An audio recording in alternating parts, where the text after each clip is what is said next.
4.7 in November, and they're anticipating up to 5 again in December. It's at a pace that's 30 years in the making, right? And it's impacting especially those on fixed incomes initially, and it's impacting the seniors and some of the lower income communities first. But we're all paying the price at the pumps and then groceries and everything else, and housing costs are up, and there's a real push to. We've been pushing hard to try and get the government to understand the concept of spending habits drive up inflation in a country, and borrowing and printing money drives up inflation in a country.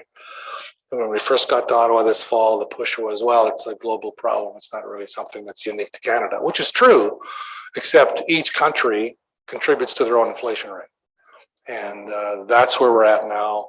And, when we're printing billions of dollars weekly and have been for 18 months, that sustainability is it impacts everybody, and so that's where we're at right now. I was thinking I did a year in review with Justin there yesterday, and I got off the phone and I was thinking, he must be hopefully he's not driving, because I was probably one of the most depressing year in reviews that I've ever done. I was depressed after I was done doing it, and but it's true. This pandemic has been difficult on everybody, and I can get into the failures of this government on their handling of this from January of 2020 forward, and it has impacted all of us. And suffice to say that those of you who are in emergency management will know that they dropped the ball on this in January of 2020. This is not a health emergency. This is a all of society emergency, which means they should have invoked emergency management practices.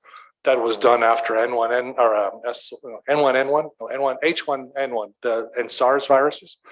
Canada, along with the US and many other countries, developed some pandemic responses for an influenza-like event in emergency management, and they were largely ignored. And those people who are, emergency management experts across the country were basically not at the table.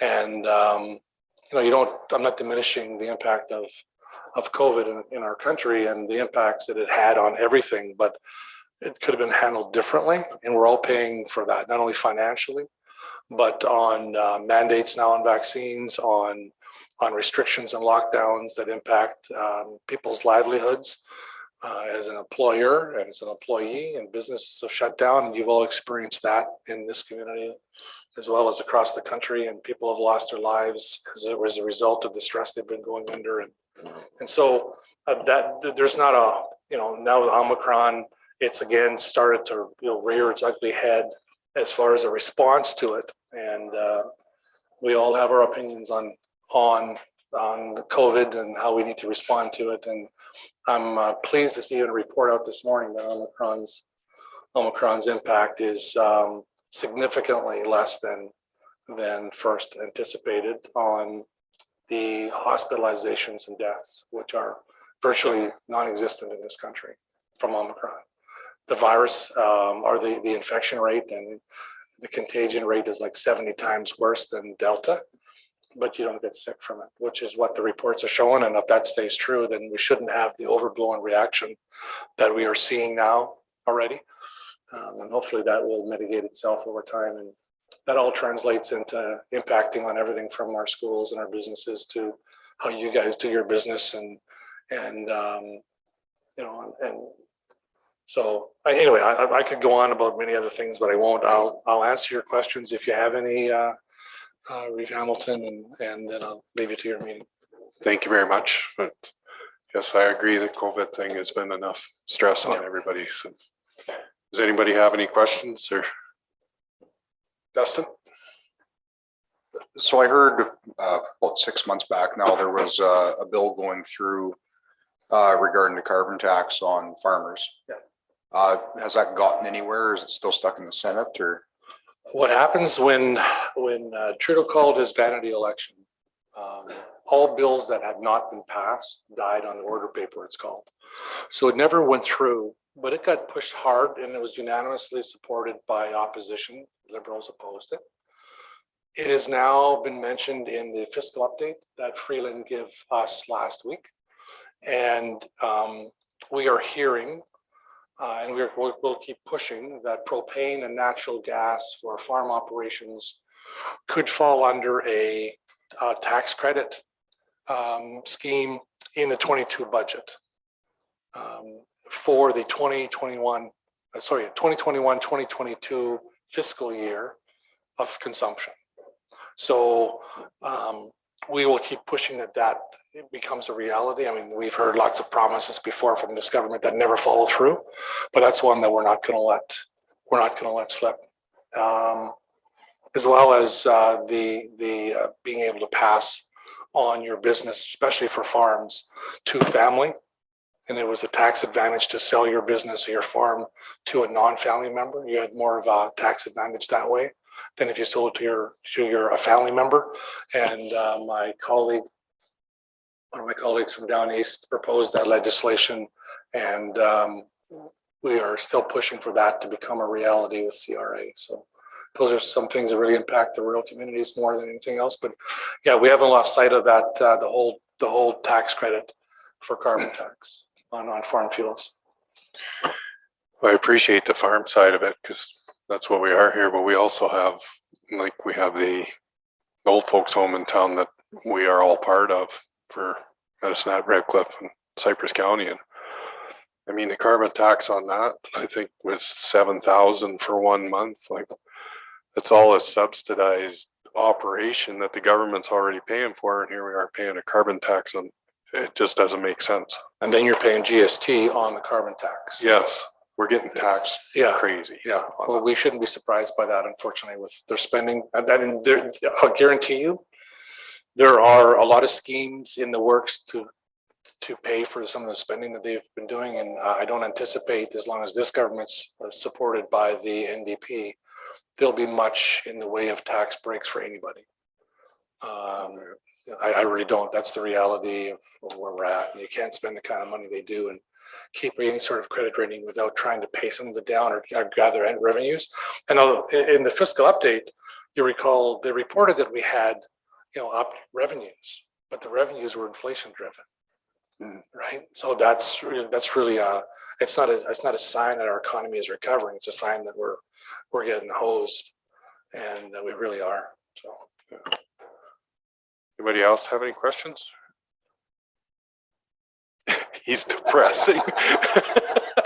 Merry Christmas, Richard. Yeah. We understand your frustration level. We're not as high up that level, but we feel it right here every day too. So. And what you guys do is critically important. And I think what you fail to recognize is the decisions you make here can be acted upon so quickly. And that's the advantage of, being feet on the ground. You decide today something in your meeting, and by next week it's being acted out. Mm-hmm. And so in government, especially the federal level, it takes years sometimes for this stuff to actually come to be. Things that were in the budget in 2020 and 2019 still haven't come into effect yet, especially if it isn't some advantage to the Liberals, right? So it's tough to change course for a big ship, but don't give up here. You guys are doing great work, and I see some of the things that you've got, in the works to do, and some plans that you have, and I know they're spending money like crazy, and my philosophy was, that's not a conservative way, but I'm thinking, what, if they're going to be spending this money anyway, then you need to be at the trough to get it. And so that's infrastructure, specifically. Like you need to be having access to as much as you can. And if there's anything that my office can do to say, is there a funding stream we haven't found yet on this, or here's a project we're considering, what's available.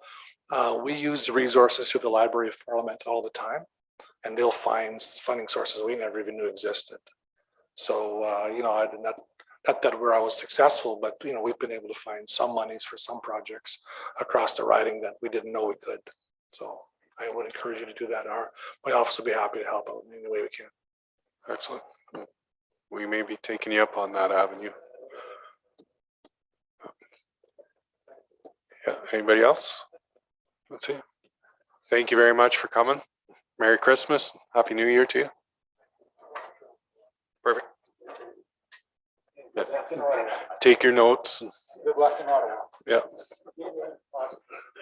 Yeah.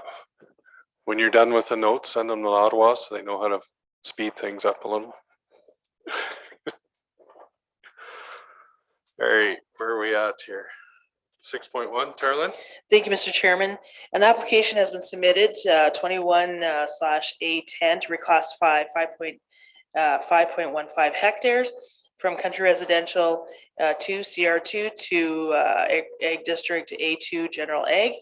If the land use amendment is approved, the applicant's intent is to apply to MPC for subdivision approval to create the property's boundary adjustment for the existing agricultural parcel. Upon subdivision and consolidation, each of the lots would be a total of 16.5 hectares and 16.0 hectares in size. The recommended motion is to ask council to approve first reading of bylaw 2021-26. Thank you. You want to make that motion? So, Richard? Everybody's sleeping on me. Glenn depressed everybody, so they're all. Okay.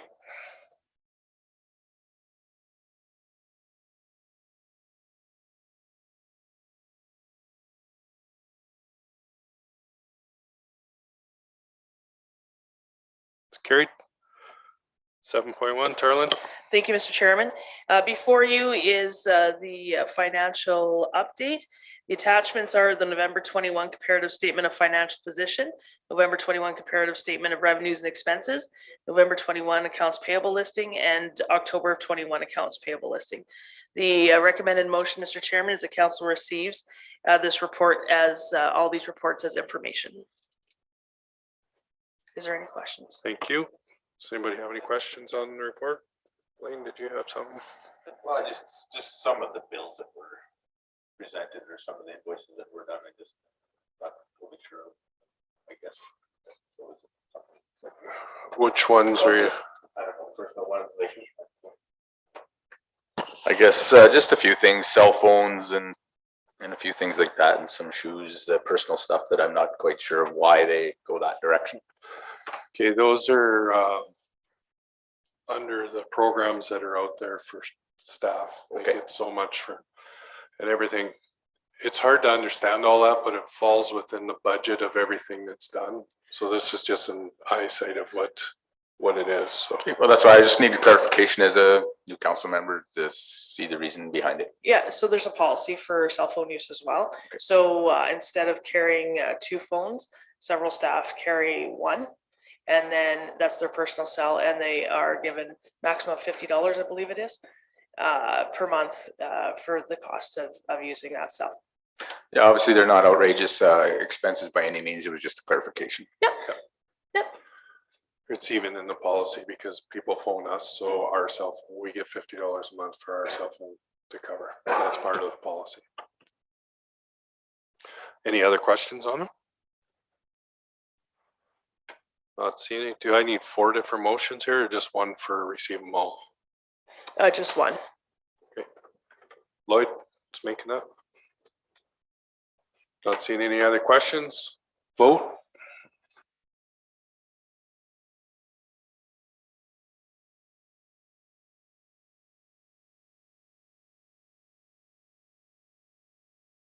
Okay, that's carried.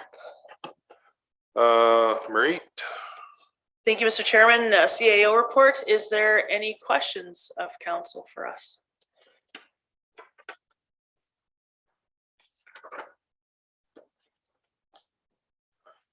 Anybody have any questions?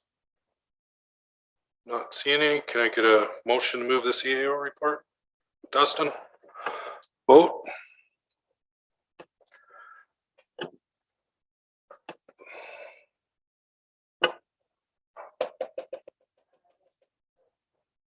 You broke it again? That was quick. You show of hands for a vote. Okay, that's carried. All right, my screen broke on here too, so. Gonna be one of those days. Brief and counselor reports. Mine is on there if I ever get to it here. The only thing I have to add, yeah, I can't touch my screen now, so. The only thing I have to add is Richard and myself made it to the college last week that we were invited to. Met with the deans and stuff there. It was some good conversation. Met up with the city. Had some good conversation with some of the counselors there. One of the things I'll bring forward on that is we talked in the Cypress View Foundation, we had talked about talking to the college and seeing if we could set up something to try, because we're short nurses and RNs, and there's one more lower. I can't think of the initials on it, but healthcare aides, yeah. And it's really hard to find them. So we wondered if there is a project that the college was putting on, or a course that they were putting on, that we could set up and do something that maybe we could have a position for these guys as soon as they graduate, or they could work through and get credits. Here in the meeting with the dean there, they did this in Lloydminster for a place up there. They did 13 positions and they were guaranteed jobs when they went, and it worked very well. It was funded, it was carried through. So in the new year, they are definitely looking at wanting to set something up with the Cypress View Foundation. We possibly need about 18 new employees over the next year coming up. So if we can get those positions ready to go, they have a program set and ready to go that they could put it right into place for us. So it was a good positive, good thing to go to and find that information out. Tried to have a meeting with Minister McIver yesterday, but due to caucus calling that emergency meeting, he couldn't make it. We waited around, so that'll be postponed until the new year. And that was over the assessment model review that we had asked for. So we're on it. We'll be definitely going, talking to him again. So that's my report. And I will start with Michelle. It's actually been pretty quiet since the last meeting. I had signed some checks, had a policy meeting with Cypress View and a regular meeting with Cypress View. And other than that, just working. And Merry Christmas. Dustin? I've been fairly quiet for me as well. Went to and was the MC for the 4-H portion of the pen show with Medicine Exhibition and Stampede. And then I also took and went to the toy drive at Nissan for a little bit with the United Way and put forward a donation on behalf of the county. I know I called the rest of you guys out to do it too, but if you didn't listen to the radio, you wouldn't have heard it. But so, but there was a donation on behalf of the county anyways. So. Thank you. Yeah, also quiet in my zone too. I also took in the pen show, which we helped sponsor too. It was a very good attended event for the county. County residents also noticed that the towns of Irvine and Walsh were well looked after too. The little bit of snow that we had was sanded. Everything looked very well there. So things are ticking along pretty nice in my work. Great, thanks, Mike. Shane? Very quiet. Well, not that quiet. I attended the pen show and listened to Dustin do his MC in there of that 4-H, and it's nice to see all them 4-H kids there. I've been dealing with blown garbage at their local landfill. I've had quite a few complaints there. Alberta Environment has now been notified about it, so it's an issue that's going on, and we got to do some retrofitting there to stop this garbage from blowing all over the countryside. So been dealing with that, and I had no meetings in between our last council meeting and this one, so that's it. Thank you. Robin? Been a busy last month. I missed the last meeting due to not feeling so great. Didn't want to pass anything on to everybody, but doing a lot of work with FCM and RMA. As many of you know, RMA has actually started doing their own federal advocacy as well. The item that we've been talking about a lot coincides with some of the rural priorities within FCM. And as Glenn alluded to earlier, the universal broadband, and that was the big announcement from this week, was the 300 million. Working for that. I know Paul McLaughlin and the team up at RMA have been pushing that pretty hard, and we're a part of the announcement. We've had, I think, 3 meetings with Minister Hutchings she's the Rural Economic Development Minister. Broadband is a big part of their portfolio. Within the FCM priorities, we continue to push hard for sustainable infrastructure funding for municipalities and to try to tap into that as much as possible. While I was in Ottawa, we had 2 days worth of board meetings, but I went a couple days earlier, and it was good because we were able to really focus on reaching out to all parties. And, I was able to meet with probably a dozen or more of Glenn's colleagues, and the strong takeaway that we took from it was not only because FCM is obviously they work directly with the governing party, but the perception is that the relationship is very one directional, and I wanted to make sure that we were reaching out, and as the rural caucus chair, I wanted to make sure that all members and all parties and all opposition parties recognize that as a federal lobbying group, that we want to work with everybody to make sure that we advance the needs of municipal governments, and specifically rural. Had a great conversation with Michelle Rampol Gardner last week, and as well as Rob Moore, Kathy Block, different shadow ministers that are wonderful representatives of the opposition. And I think one of the things that was the best takeaway was just the desire to, when FCM does their briefings, and as a part of my update within the agenda, we've got the Partners for Recovery as well as the council update. What I was hearing is that a lot of times that gets delivered to the minister's offices, and they have 20 or 30 staff, but the opposition shadow ministers aren't getting that same kind of information briefing. So we're going to start working hard on making sure that all members are being given the same information, so that they're being briefed on what the ministry has as well, and trying to find some areas of nonpartisan agreement where we can continue to push the broadband thing. I think Glenn is 100% right in that the 50-10 is kind of the bare minimum, but it's a start right now, which I'm grateful for.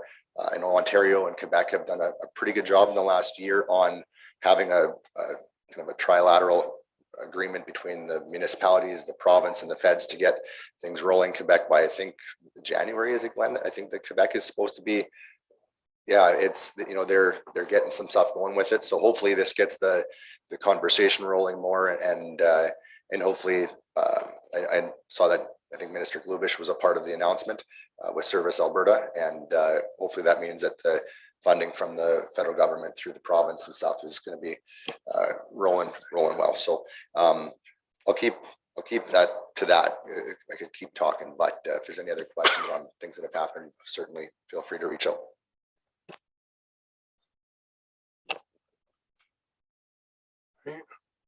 Richard? Friday, December 10th, attended a PEP meeting. We did it via Zoom. I had asked Leslie Ann to put the minutes in. It was just easier than trying to read a report. One of the things to note was the fact that the city had talked about leaving PEP, but city of Medicine, but they're not. They're gonna stay in there, and I think that's one of the signs that the city wants to work with all the partners, all the regions, and not be a standalone like they were so much before. And then on the next week, on the Wednesday, the 15th, I did have a breakfast meeting with Quentin Randall, and he's the manager of PEP, and we just talked over some more detail, what's out there for some funds, what's available, some programs, if Cypress County has anything that they want to carry forward, that he could help us get the paperwork going and perhaps provide some of the funding. We had a conversation where we're gonna sit down every 2 months with Teresa from Verge and just stay really connected on what's going on for economic development. And then on Thursday the 16th, I went with Dan to the college. It was a come and go holiday celebration. And again, there was some city councilors there, plus we met deans, and yeah, Dan must have had a half-an-hour conversation with the dean to open up some doors there and tell them the wants and the needs of Cypress County. And the college is really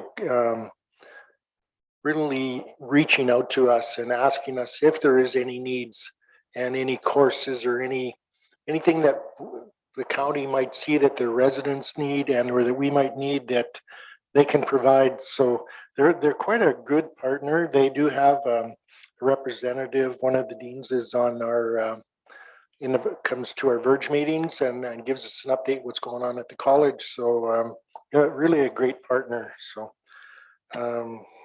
and that's about it. Yeah, yesterday our meeting, we sat for a while, and unfortunately Minister McIver was called away, and so we're looking forward to the next one.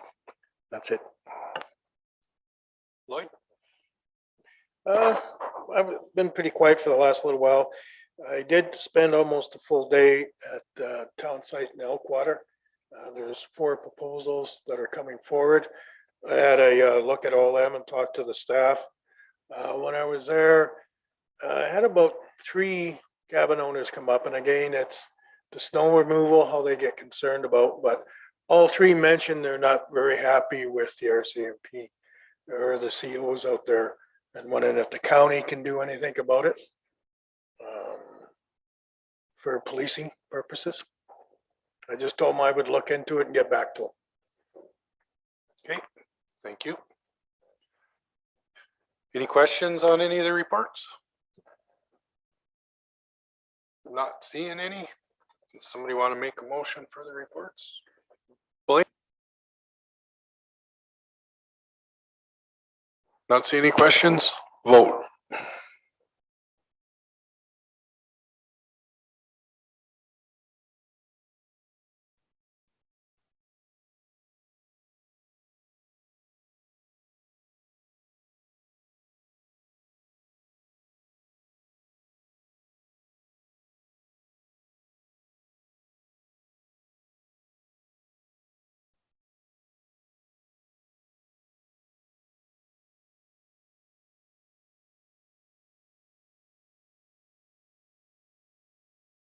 There we go.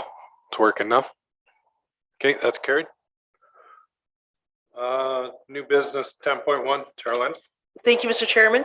Before you is some information in regards to projects that Alberta Environment Parks is proposing for 22 and 23.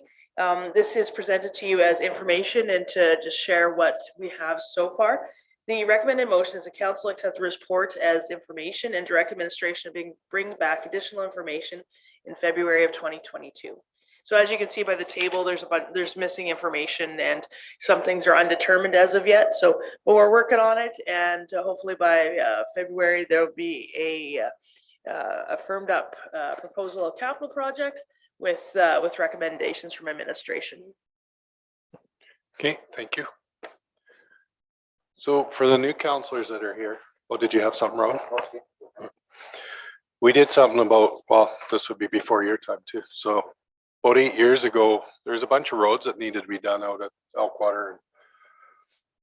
We had it figured out. We went through the whole plan, and what was left over after all the taxes and after everything that we put back in Elkwater was about $40,000 a year that we felt we could comfortably put back in Elkwater. So what we did is, instead of demobiling all the stuff and just doing $40,000 a year, we went in 1 year and we did all the roads, and I think we paved them or oiled them. I think it was oiled. We did everything in 1 year, but we figured it out that, okay, that's 7 years worth of work that we did. So we didn't worry about anything for 7 more years. So now it's coming back. That's all worked out. That's paid off. So maybe that's something that we should let staff look at and look at. Do we go out and do all these roads and do the same kind of deal as what we did last time, do it all at once, and so we're not mobiling and demobiling every year. Mobilization, that's the word I'm looking for. Yeah. So that's just an idea that we did before. It seemed to work, so I just thought I'd throw it out there for everybody that didn't know how we did it before. Jeffrey, did you have something to add? No. Yeah, go ahead. So this kind of ties in with the conversation that we kind of had in our last meeting pre-election with regards to that road to the golf course. And when it comes down to responsibility, is this kind of something that or in the past that we did as a gesture of goodwill, or is it our responsibility specifically? Because if it falls under the umbrella of environment and parks, my recommendation or suggestion, what I think we should do is say, hey, listen, we're prepared to partner with you guys and do this, but we may be able to get, double our money on if we put in 50 cents, they match it kind of thing. And then if, just as a long-term, if we come forward right now, being in a decent financial position, knowing that the future is questionable with assessment and where we might be going with that, maybe we can have that discussion and approach parks and say, listen, you come to the plate with 50%, we'll come to the plate with 50%. And we see it as a regional partnership. So I guess part of that, I'm going to answer his question. Part of that before was when the roads were tore up due to water lines going in and stuff, it was part of the contract that the county would put those roads back the way they were. And it was never done. It was left for 10 years or something. It was a long time, and Ernest had brought it to our attention. So that's why we did it the way we did it on that last one. So you're right, we might have to look at it a little different. But it's probably not a discussion right now. It's just some ideas to throw at staff to bring back for February. The reason why I wanted to bring it up is because it may be one of those ones where we're able to approach the parks with a bit of a, dangling that piece of steak, saying that working with us is actually going to be good for you guys too. Because we can partner together, we can potentially go to the province asking for funding, hand in hand type of thing. So that's it. Michelle? All I wanted to do was make a motion so we can actually talk about this. Oh, oops. You weren't wondering very much. So what's your motion then to bring back in the future? Yeah, I'll make the recommendation. Right, And now- to say that in the 4.5 years I've been here, this is the first time I've actually seen any movement. This is great.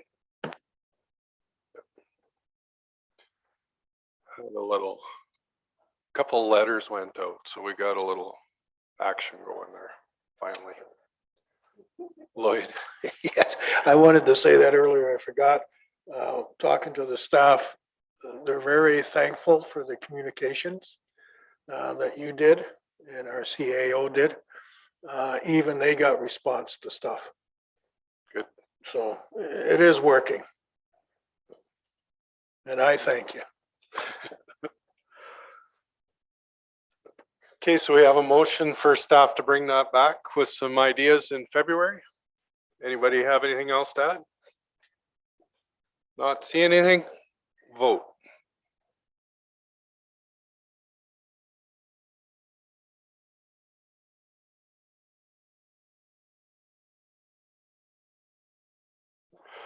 Okay, that's carried. 10.2, Carolyn. Thank you, Mr. Chairman. 2021 to develop road maintenance requests. Before you is the background information for the proposed projects under that program. The attachments are the 2021 undeveloped road maintenance requests, the policy R9 undeveloped road maintenance maps from 2020, undeveloped road maintenance request that's not meeting policy. And so the recommended motions is, it's a two-part motion.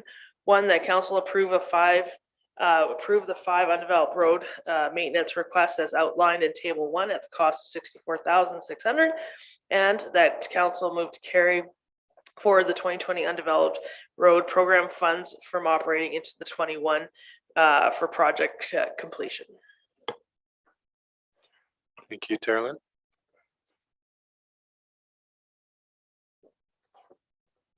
Okay, don't anybody say anything, please. Michelle. I'll move that we do the 5. The first recommendation? Do we need this as a 2-part? Okay.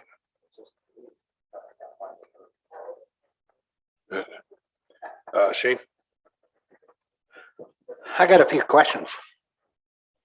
I thought under undeveloped rural maintenance, we're not gonna do any balance grading.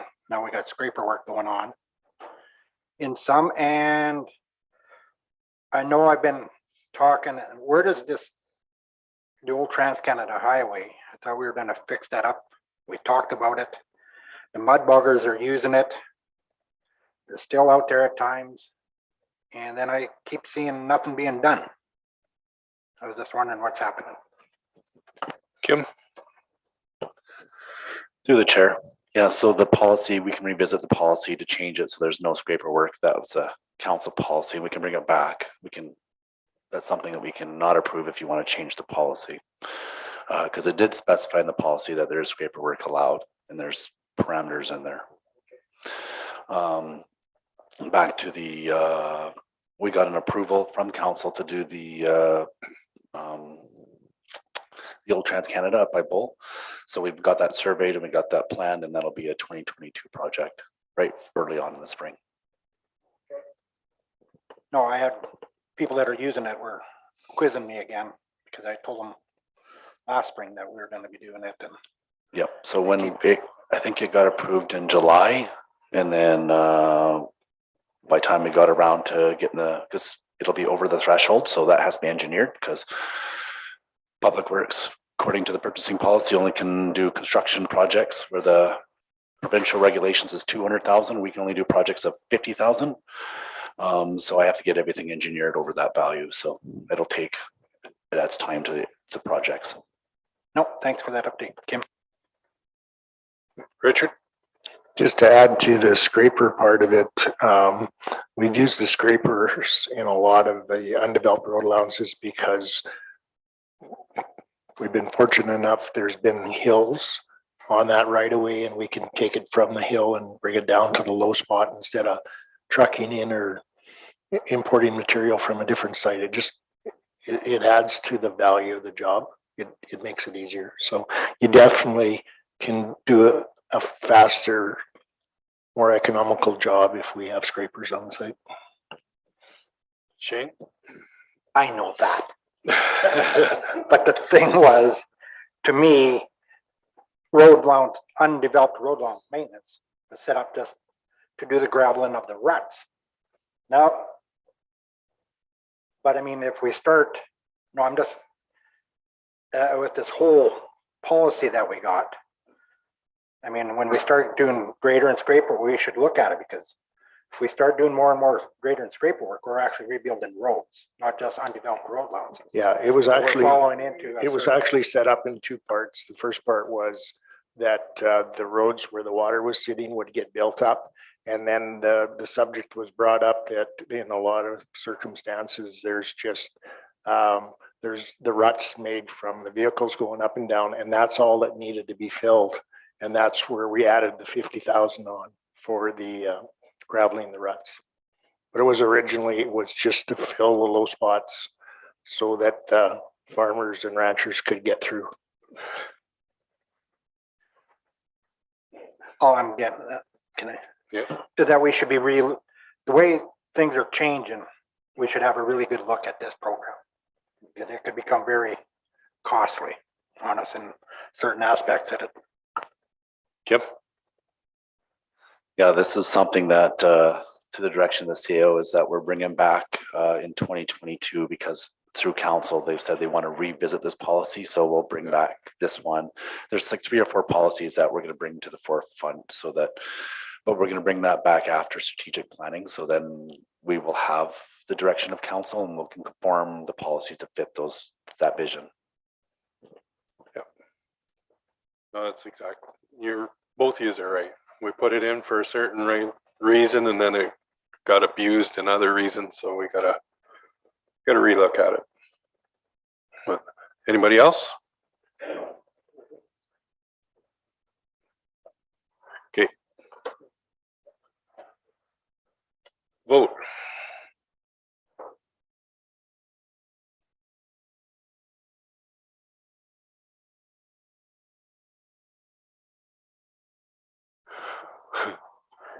That's carried. What did I need? Another second one? Dustin's doing the second one? Any questions or comments? Vote.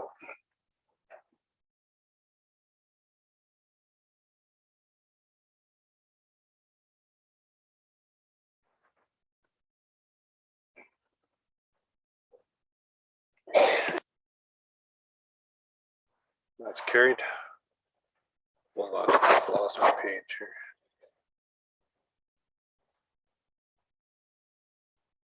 Is there another one on that? Or just the two? Just the two. Just Just the two. Oh.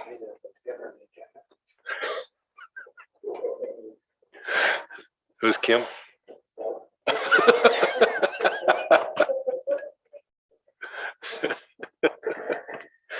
10.3, Tara. Thank you, Mr. Chairman. There has been a request for consideration of a hard surfacing request on Range Road 71 south of Secondary Highway 523. Before you is background information in regards to the request and the request in further detail. And the recommended motion is council direct administration accordingly. Thank you, Tara. Richard? Yeah, I'll make a motion that we discuss this with the idea that administration can bring back some more ideas. To start off with, yeah, I understand the frustration that these people living on that road have because it does get washboardy really fast. We have sections of oil on each end. So when you come on to just before you, when you come off of the oil, it ruts up really bad. And when you're going onto the oil, it ruts up really bad. And then the center of the road is pretty darn good. Unfortunately, asphalt is just too much money, but there was some discussions with the M30 that perhaps we could fix that road. The challenge is there is a greenhouse on there and they do have traffic every day. They have the delivery vans, plus they have the big trucks going back and forth. So if we could come up with a price on M30 and then discuss that, and it doesn't necessarily have to be the whole road at one time. If we have to break it up over a couple of years, I would suggest that maybe we could go that there, but the road can be graded and then a couple of days later, it's really washboardy again. And then the challenge of the washboard is, of course, just like you're having trouble on Trans-Canada Highway, Shane, or the old one is the ruts, the washboard just sends you over to the ditch, right? So if council is in favor of that, then I would request that administration bring back some numbers for that. But asphalt is just not feasible. Just for your washboard information there, Richard, every road this year, everyone, everywhere had it. So dry. It's so dry, so powdery. It's hard for the graders to take it out. The wind even helps with making washboard. It's you got a lot of oil in your area, but when you get out in the country, I mean, you go down Range Road 75 where that road Curtis Huber uses. If you want to see traffic, when they're hauling vegetables and everything else, and it goes. And I found the best thing about that washboard, it slows them down. True. You know, then the next thing you know, everybody's speeding. But these complaints about washboard this year, Kim could do, we could have a grader out there every day, on every road, every day, because it was just so dry. I mean, we need some moisture back in the roads so we can harden them up and get rid of it. But to use washboard as an excuse. No, I understand that. This is something that we even had on our road tour about 5, 6 years ago. And one of the things about the M30 was we were hoping that if we could make it work as well as we were told, or that could also eliminate a lot of grading. So because of the high use of this road and because there's a greenhouse on there, it doesn't last 3 weeks between grading. So that's why I'm requesting that the M30 would take another look at it. Blaine? Well, I'm gonna agree with both Richard there that it needs to be looked at a little further, and Shane. I mean, with the agriculture traffic that's gonna go down there, that's gonna result in a lot of different roads being looked at, you know, the same way. I mean, it's no different on my road.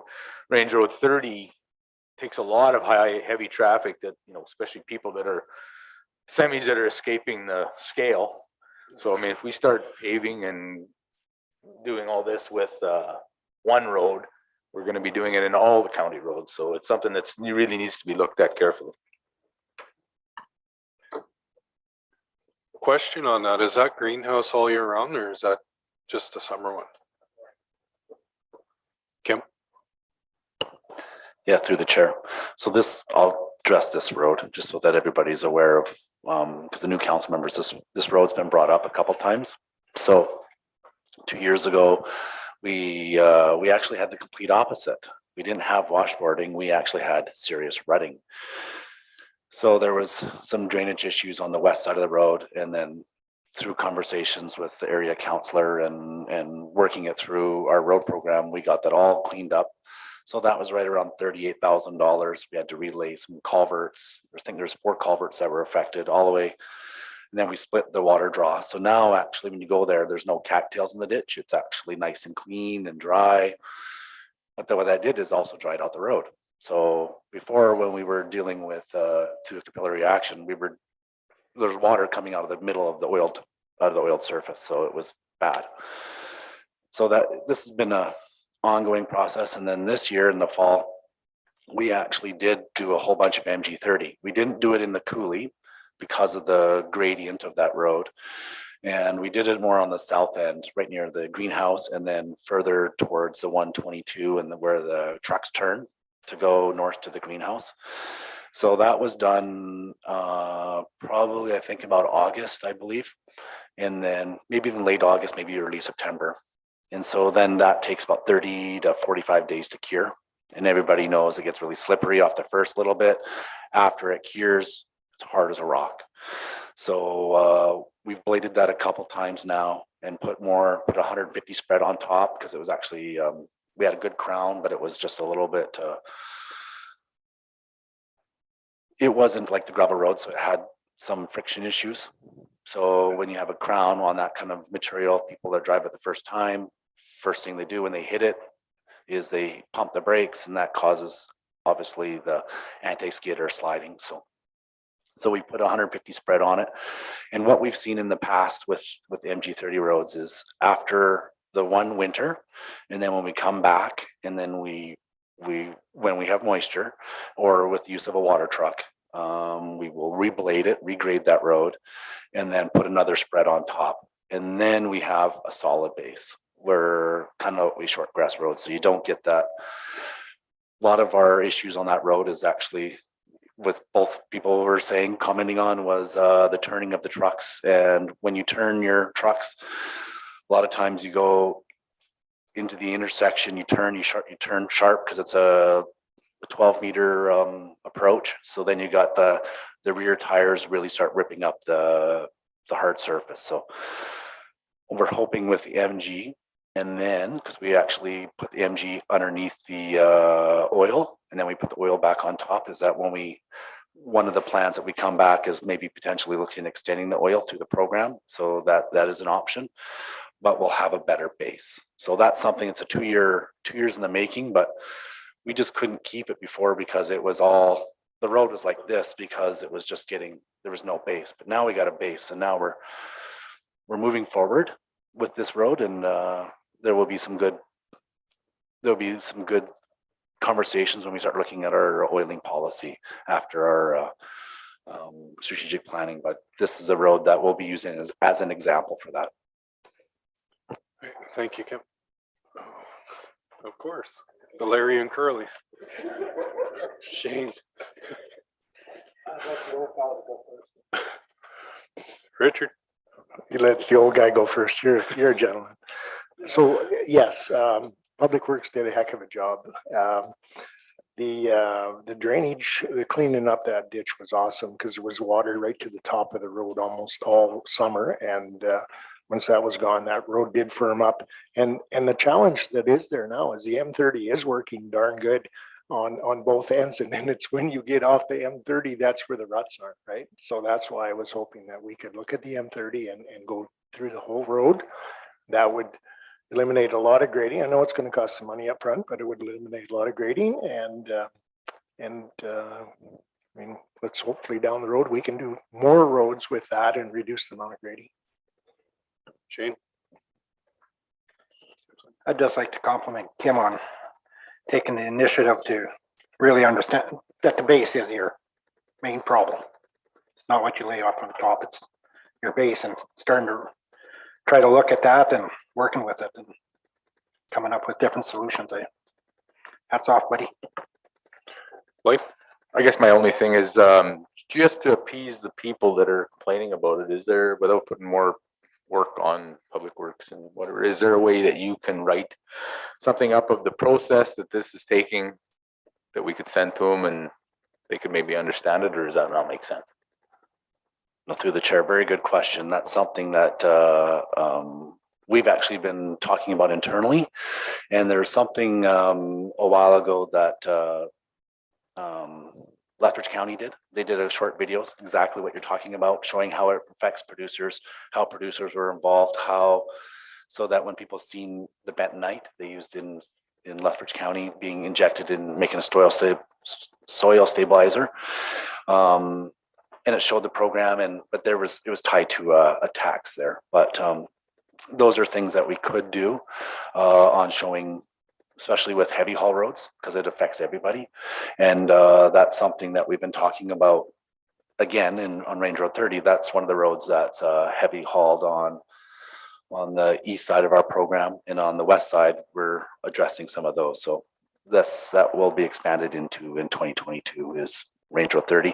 But your very good point is making a communication component where we're informing the ratepayers and the public of the process and the results and the time that it takes. Very good point. Okay, we have a motion on the floor to, what the heck is a motion? Bring it back. All right. Any more questions? Vote.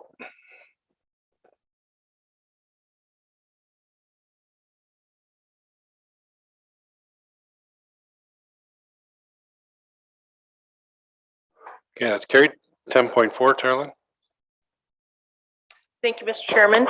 Before you use a request from the MD of Tabor to provide a letter of support for the intermunicipal collaboration component of the ACP grant.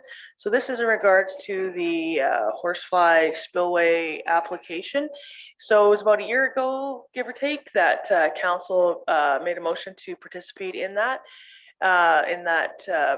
regional collaboration for that infrastructure. And with that, one of the questions was, and one of the concerns that Cypress County brought forward is that it's not a formalized group. And the concern was that Cypress County, the projects that are going to happen, we're at the tail end of the project. So one of the concerns that council had and administration is that, okay, we say we're going to ante up and we're going to provide funding, and then all of a sudden a bunch of partners leave the group because they got what they needed. And so that was a concern. So administration brought that forward. And so the MD of Tabor is the managing municipality on this project.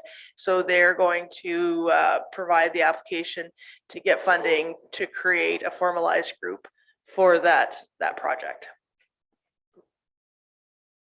Dustin, you're making that motion? Pretty straightforward. Any questions on it? Not seeing any. Vote.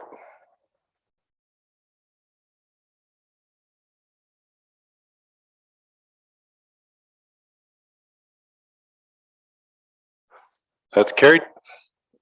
Shane? Dad, can we have a pee break?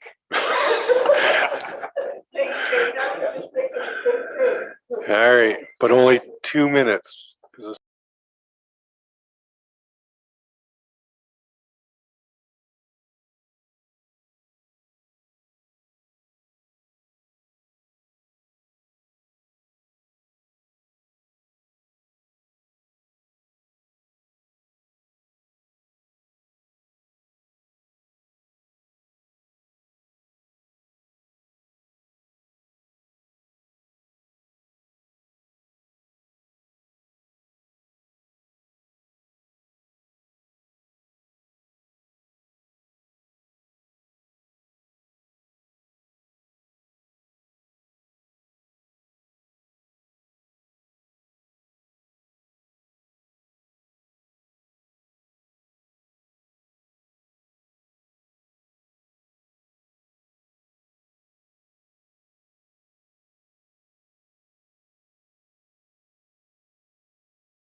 Please note, I am here ready to go. I'm not late, dragging my heels. Just wanted to let you know. We thought we had 10 minutes yet. Okay, I'll call the meeting back to order. You're taking off, Justin? Merry Christmas, Happy New Year.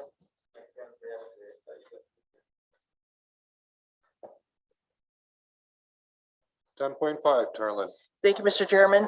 Borderland Hutterite Colony, road to permanent residences.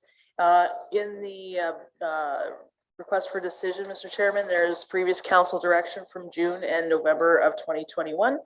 Also, too, the strategic planning goals are mentioned as well. And the recommended motion is that council direct administration enter into a cost share agreement to construct Township Road 170 from Highway 41 going west 4.6 kilometers to a high-grade gravel standard in accordance with policy R14, setting up a capital project budget with 2021 operating funds. And to follow is map approximates for the project and an aerial photo, I believe. Okay, thank you. Somebody want to jump all over this? Okay. I will make recommendation number 1, that we enter into a cost share agreement with them. Okay. Anybody else have any comments?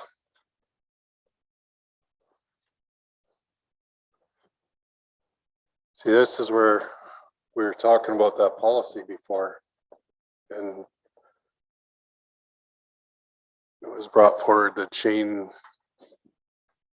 had the idea that we wanted to keep this policy and to road share on that, to keep families together that are wanting to build farms close to the farm, keep everybody out there. But to me, this is not a family together. This is a business going in there. I mean, you're talking 120 people going to live there. It's almost a community. If they want to build this, I think they should be building that road themselves. Dustin?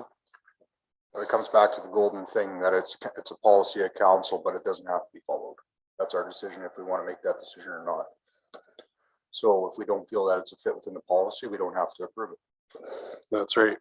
And that's why I'm stating it, because the way the motion is right now is we would follow that and cost share it. So I'll say it straight out. I'm against cost sharing this one. I believe it's a business out there and they should pay for their own road to get in there. It's not just a one-off small family thing. Richard? Yeah, I do agree, and I understand your comments on that. I look at this as being, I guess, a compromise, because if we don't cost share on this 170, that traffic is going to go north and south. The 537 and the one that the Township 164 is going to see an increased amount of traffic. Considerable increased amount of traffic, and we're going to end up doing some repairing and or rebuilding there. So I think we take the shortest one, and because we are going to be responsible for those other roads, and even if you go into a road use agreement with them, the county is still going to have to pick up a chunk of it. We do this road, and that is the road you're going to be using. And is it right to say it's the lesser of the two evils or three evils? I see the advantage of doing this one. Well, it is the advantage of doing that one, and that's the shorter one. And in MPC, that's the one that we approve, that they have to use that road. But I don't believe council or the rest of the ratepayers should be paying for that road when it's an actual business going in for that. Michelle? Yeah, I agree with Richard. It's the shortest route. And I think that if we don't enter into a cost share agreement with them, they're not gonna do it. And then they're gonna end up bringing all that traffic right in front of the school in Schuler. And that's what I don't want. Like, that's right at the moment, that's their shortest route to the highway. So- But you guys are not catching what I'm saying. In MPC, we said they have to go into this 170 to build. That's the agreement. They cannot build that out there if they do not use this road and build this road up to every day. So for us to cost share on this is no. MPC has already said you got to build that road up to that standard in order to build your colony out there. I don't believe we should be paying a portion of this road if they want to build their colony out there. Shane. I agree with Dan. What's the difference with what we did to Western Tractor and that they had to do their intersection? It's a business. This here is it's not a family farm. Well, Big ass family. big, you know, it's a tough thing. I mean, yeah, it is families, but if the Municipal Planning Commission said, in order to build your colony, you have to build up Range Road 170. What is the issue? It was plain and simple right there. Now they want us, rest of the taxpayers of the county, to help fund it. When they knew before they built the colony what the deal was. Richard? That policy is in place, and you're right, Dustin, that it's at council's discretion, but the other part is it is in place. It's something they that can be applied for, which they did.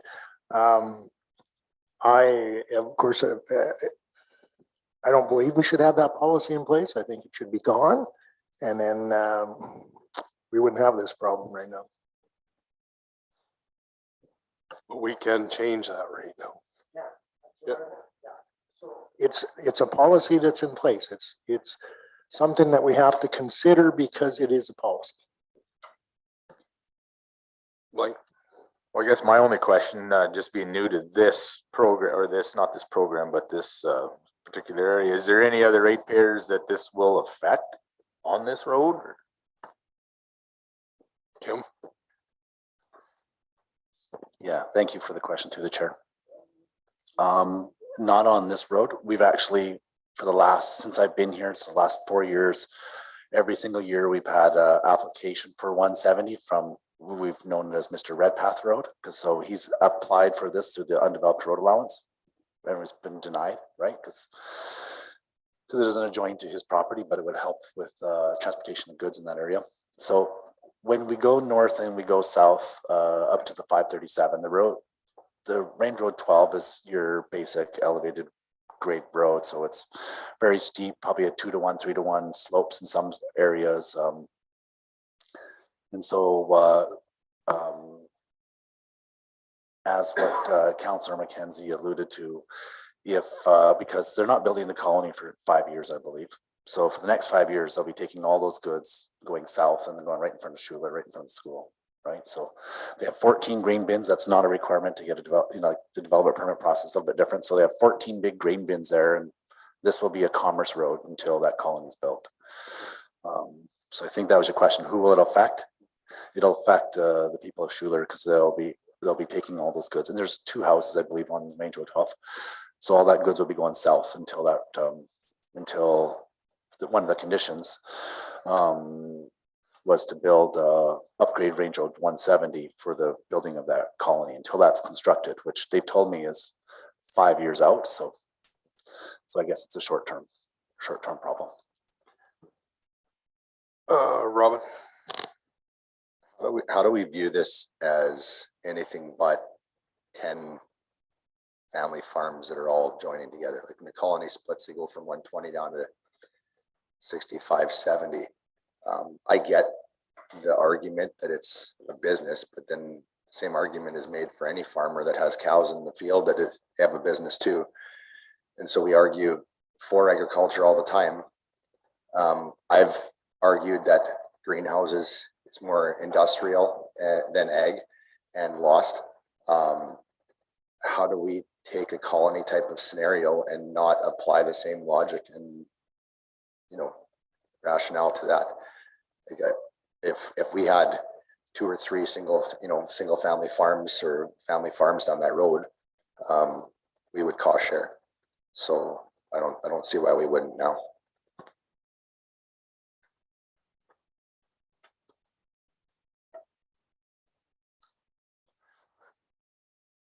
Any other questions? Richard? I do understand. I hadn't heard the part about the planning commission part of it, and I do compliment, or whatever the word is. I think that was a good move on their part.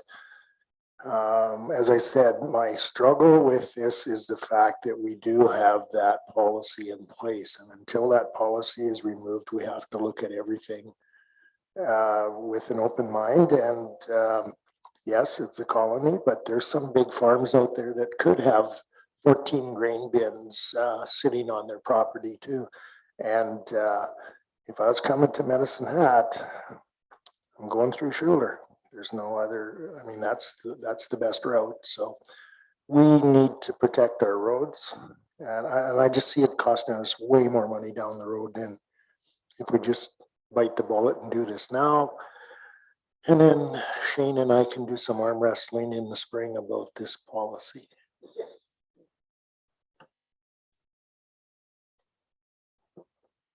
Shane? Yeah, when you do look at, it's a toss up. I mean, if they go north, you only got 2 miles of gravel to the 537. That's road band. Another road bend, okay. Because otherwise coming down through Schuler, they got 1, 2, 3, 4, 5 miles of gravel. So yeah, it is a toss up compared to 2, fixing up 2.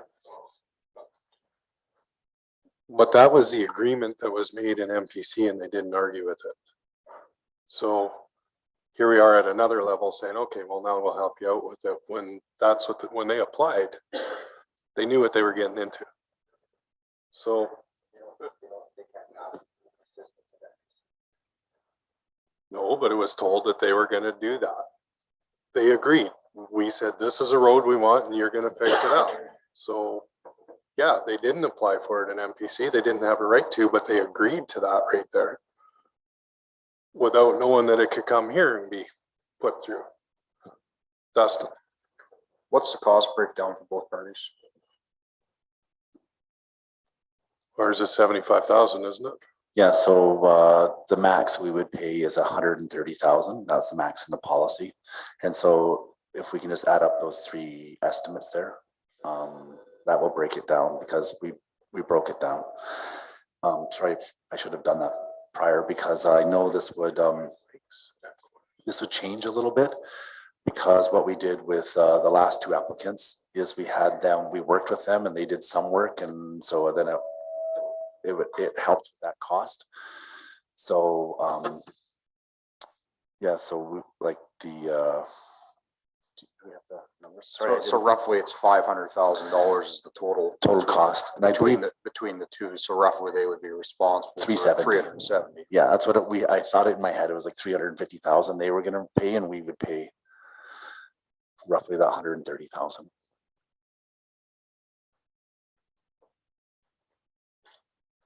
Just like, I don't know. I guess where I'm getting at with that, and this isn't me changing my mind 3 ways from Sunday, but is it advantageous for the county to get 2 miles of road built for $300,000 or $130,000? And proves a connecting route when there's a banned road on one end and a banned road on either side, and then the only other option is to go through Schuler.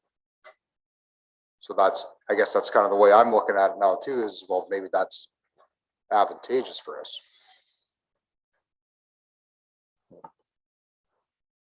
Yes and no. We've turned this road down every year. Now somebody wants to build a business at the end of it and we're going to help pay for it. But we turned it down when we had to pay the full amount. No, it was just a portion. We were just looking at doing seasonal road improvements essentially before, but it wasn't the applicants that lived on either side of the road that wanted it. So I don't know, I'm just throwing ideas out there because that's what I do. I know, I've been throwing one out there for a few minutes. I don't, I just, like, it's good debate. We have to debate it. I just look at it, when they came into MPC, they knew what they were getting into. It's up to them to deal with their business idea, because that's what it is, and not up to us to subsidize it. Shane. What happened? Could we look at maybe paving it? too? Well, then it.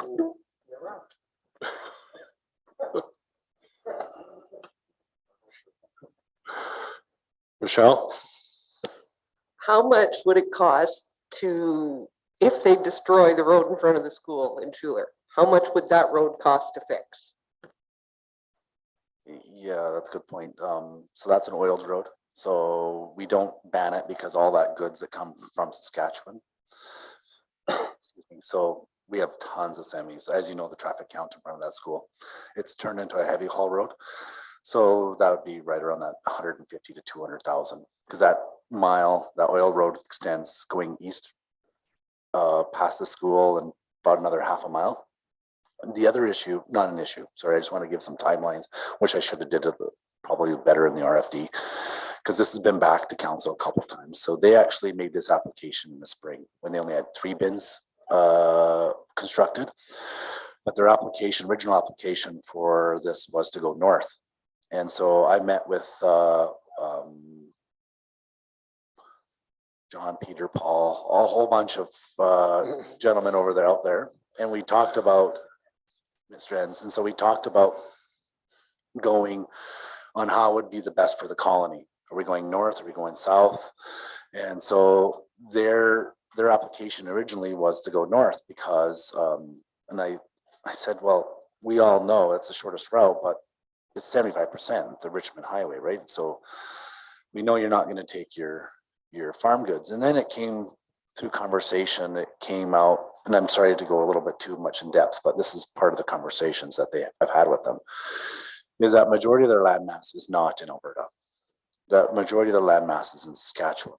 So currently a lot of that goods will go down the Schuler Highway and then up the 12 to their bins, and then basically back down the number 12 and then down to Medicine Hat. So their original request when we were talking about the 170 was to extend it. They said, well, if we work with the neighboring RM on the other side, then we can extend it and then take away all that, and then ban the road in front of Schuler School. And then you take away all that heavy traffic that's going right through the town and hitting on that oil. And then that highway going to Schuler is our responsibility too. So you would alleviate a lot of that heavy haul traffic.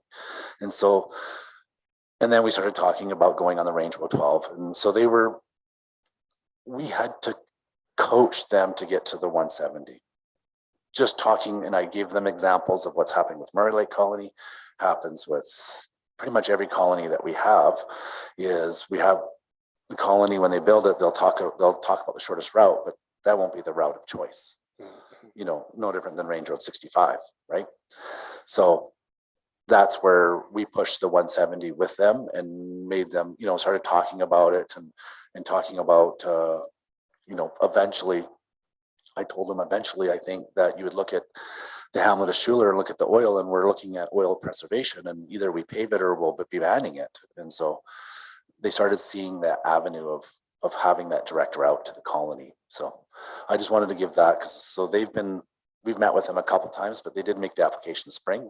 They still had the mindset that they were going to build 14 bins, the colony, the feedlot, all those kind of things. But so I just want to give you a timeline of the conversations we've been having with them.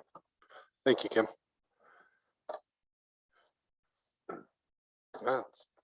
Lloyd?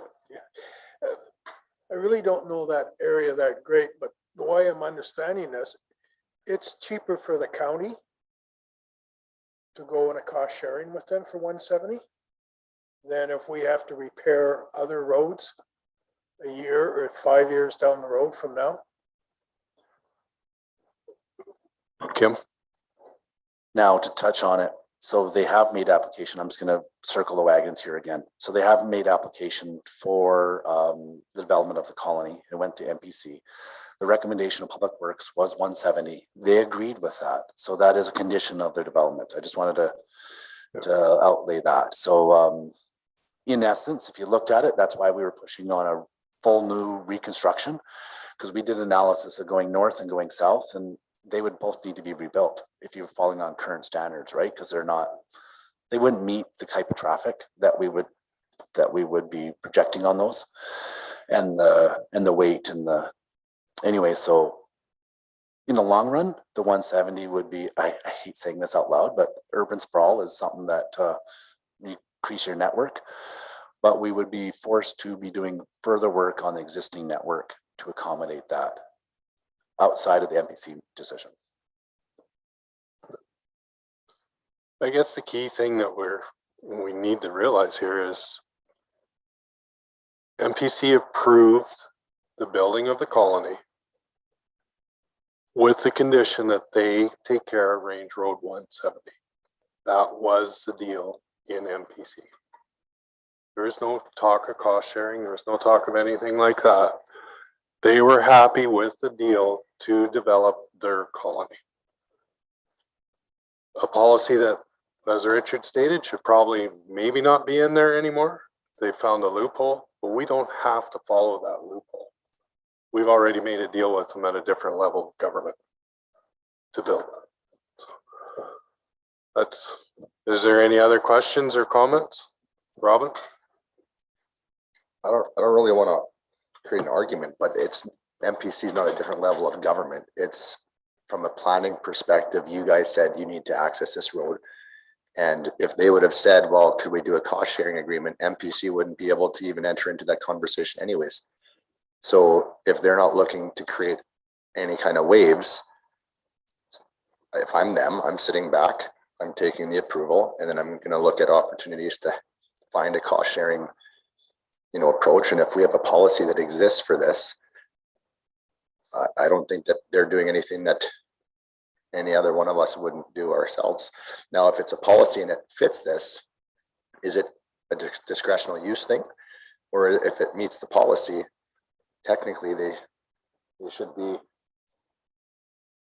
entitled to that, just like anybody else that would meet that policy. So I don't see this as even going against what MPC is saying, because they're still doing the same road. If they're not trying to change the route. So I don't see council right now as undermining MPC. Jeffrey? Okay, I tried to stay out of this as long as I possibly could here, but we know we're going to get you to talk today. So my comments here aren't to sway council one way or the other as to whether or not, in terms of the policy, but it's more to just give you information. So in the Municipal Government Act, there is legislation that says the Development Authority, so in this case, the Municipal Planning Commission, has the ability to apply conditions to a development permit approval in regards to transportation and specifically to access.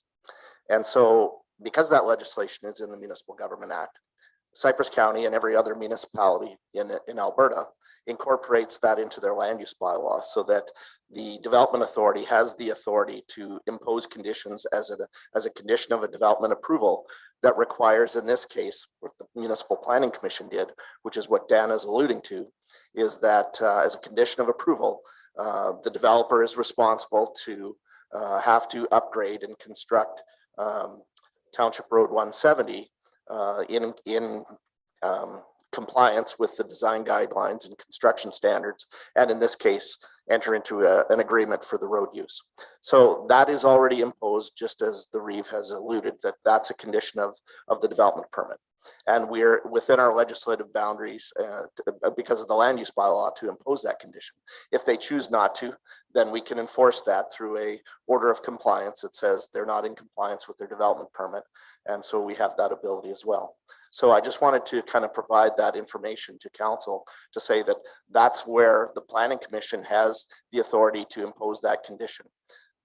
To Councillor Kirby-White's comment, which is, now it comes down to whether or not council wants to consider cost sharing as per our policy, which is also what Councillor Oster has brought up. So again, that's the decision you guys have to make as to, whether or not it's valid to, to require them to, pay for it all by themselves, or to brunt the full cost of it, just as some other developers have had to do, or whether you want to contribute as part of the policy. So that's all.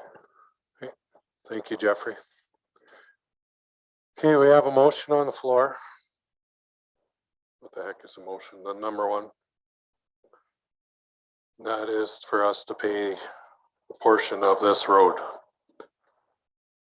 Is there any other questions on it? So in accordance to R14. Yeah. Okay, vote.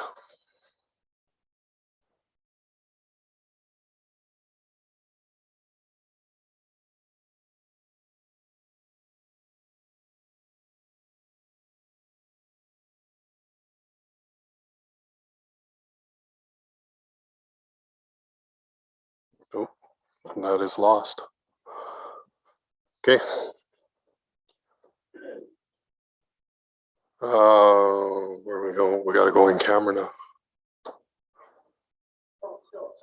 Oh, did I miss one? Yeah, so 11.1.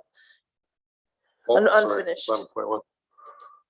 Sorry, Glenn, I woke you up too quick there. Uh-oh, we got noted on that last one. 11.1, Carolyn. Thank you, Mr. Chairman. Utility penalty forgiveness. Back in June of 2021, council moved that to reimburse the water consumption by a property by Irvin in the amount of $1,003, and bring back the penalties to be written off once the remaining balance has been paid. The remaining balance has been paid. So therefore, this is coming back to council for your consideration. The council direct administration to write off penalties in the amount of $86.92 on tax roll 2434 8300 in the relationship to utility account 912.02. Richard. I'm going to make that motion that council direct administration to write off penalties in the amount of $86.92. Well, we said we would if they paid it. So, any questions on it? Vote.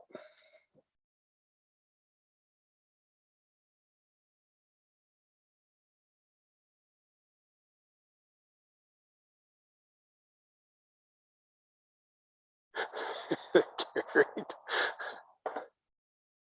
Okay, now we're gonna go in camera.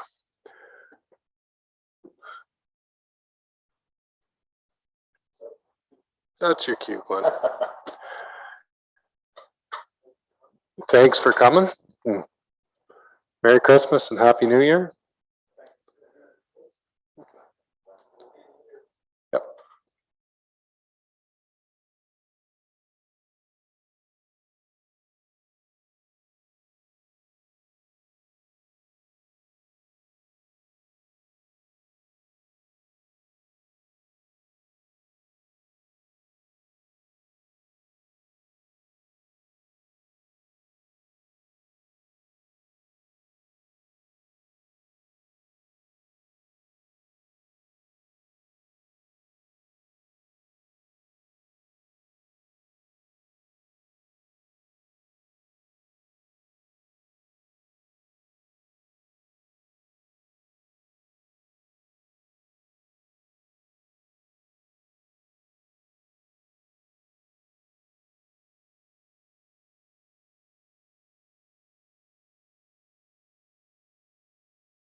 That's sole source.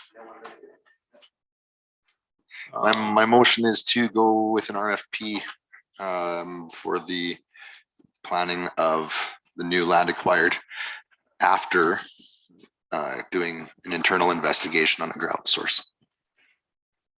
Good. Perfect. Everybody knows what we're talking about there? Vote.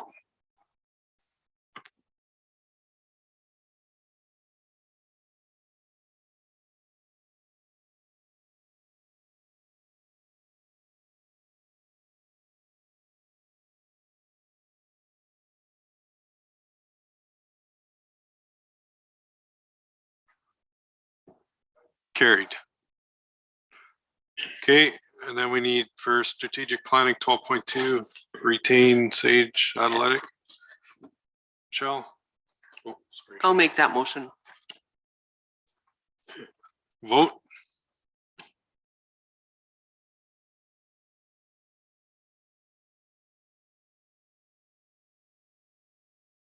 It's carried. All right, I will adjourn the meeting. Merry Christmas, everybody. Yeah, Merry Christmas, everyone.